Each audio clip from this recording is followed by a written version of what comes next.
Well, I first came to Bethel in 1972 as a student.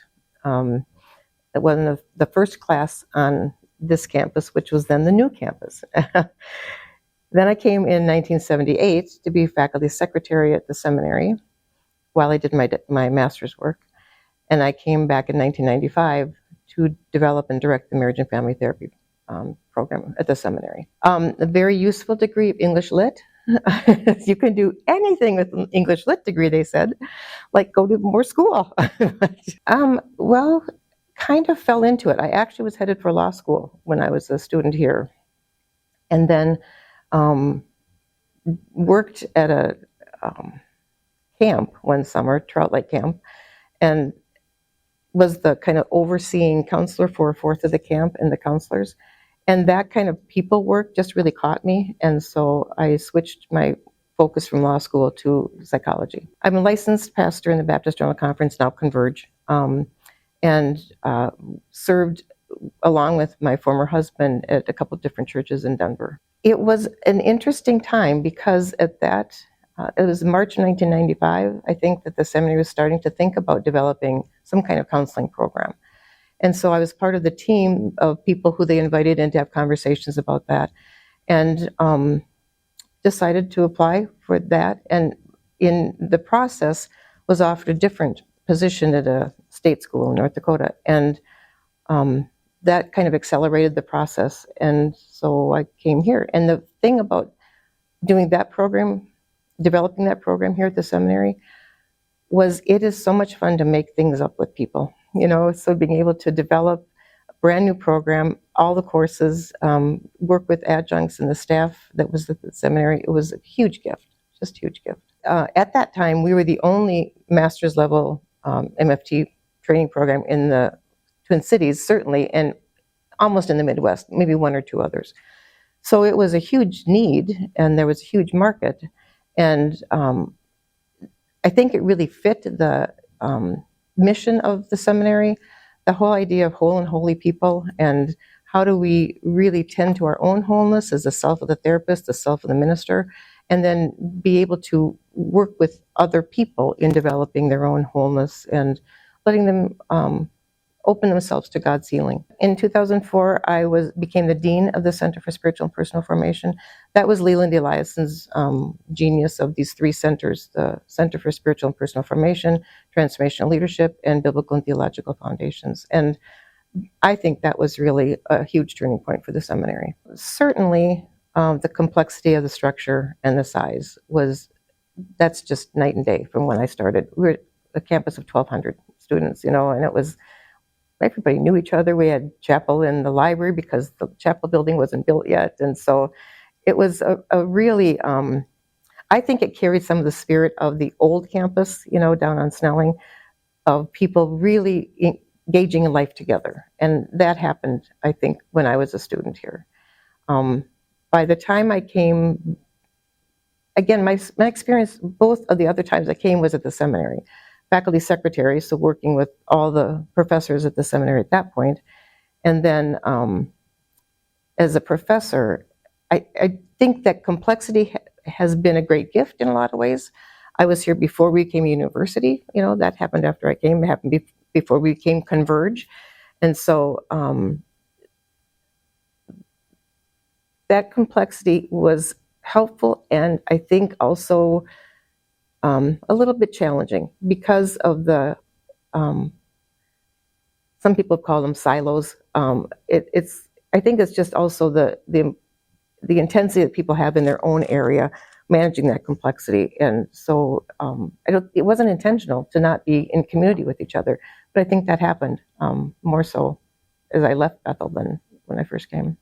Well, let me go back to 1978 when I came as faculty secretary at the seminary, because at that point, there was a really expansive spirit at the seminary, especially around gender. When I came back in 1995, that had switched. I wasn't here for the transition, but a much more conservative and more overtly complementarian spirit had kind of set in. So it was a different sense of who we are together and a little more challenging. We talked a lot about the Irenic spirit and didn't always know what that meant. Didn't actually always know how to disagree and still be in unity and in close community with each other. I was the third in the history of Bethel. So Esther Sable came in the 20s, 30s, and taught every class, I think, that the seminary, that the institute at that point taught. And then after they recovered from that woman, then in 1978, Jeanette Bakke came as professor of Christian education. And then in 1995, I came. So we never overlapped as women to that point. There was just one of us. That shifted, I think, quite a bit. And now there are many more women on the faculty at the seminary than there were at that point. But it was unusual and not particularly welcome. At the seminary, again, I didn't have a lot of connection at the college, although I knew that there were women administrators here. But I had Jeanette Bakke, who had been the second female professor, was great support to me, and a couple of alums, women alums from the seminary, Jeanette and they and I, and Lois Lindblom, a spiritual director down in Northfield, really close ties to Bethel.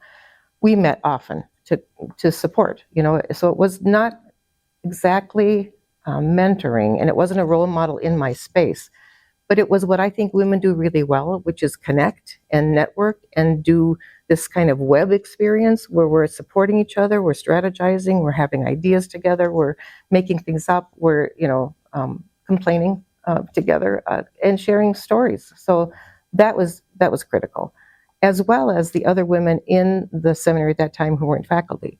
Lori Joss was registrar, became associate academic dean at CAPS GS eventually. Meg Thorson was Leland Eliason's executive assistant, the provost executive assistant. Those two women are brilliant. They're hilarious. They can see big picture in detail, and having them in the space was essential for health for the community and health for me. The MFT program had mostly women, which is kind of typical for therapy training programs. And I think the MDiv, I don't know the percentages anymore, but there were women in all the programs, fewer in the transformational leadership program, I think. Then when Bethel started their in ministry program, which was online, it really invited more diversity of many kinds, including gender. The intention was, very specifically, we will support and welcome both complementarian perspectives and egalitarian perspectives. And that, I think, was a fine intention. The outcome then was different. It was the complementarian voices at that time in 1995 were quite loud. I started working at the seminary May 1st, 1995, and the end of June, I had to be confirmed by the Baptist General Conference meeting. And a well-known complementarian pastor from the Twin Cities asked to speak out of order and twice as long as was set up against my appointment, right as they were voting. And so the vote was a tiny, tiny margin. And that was shocking, to think I could lose my job in 6 weeks because I'm a woman. As I walked back to my office that day, one of the professors, Southern Baptist James Brooks, wonderful, kind gentleman, he said, I need you to know, if the vote had failed, I would have resigned in protest. That was a huge gift, to realize, okay, I have support here, I have friends here, I have people who care about the seminary and what we're doing here. So it was kind of like the best of times, the worst of times, that, because I'm an English lit major, I can quote that, that these sublime moments with people really living into their calling, students finding ways of identifying themselves as pastors, as therapists, really living into that in such vibrant ways. And then these kind of intrusions of, oh shoot, that's still here. I invited a complementarian scholar colleague into my class, thought, we'll just do this sharing together, we'll go in each other's classrooms. And instead of talking about what I invited him to talk about, he told my students I shouldn't be there.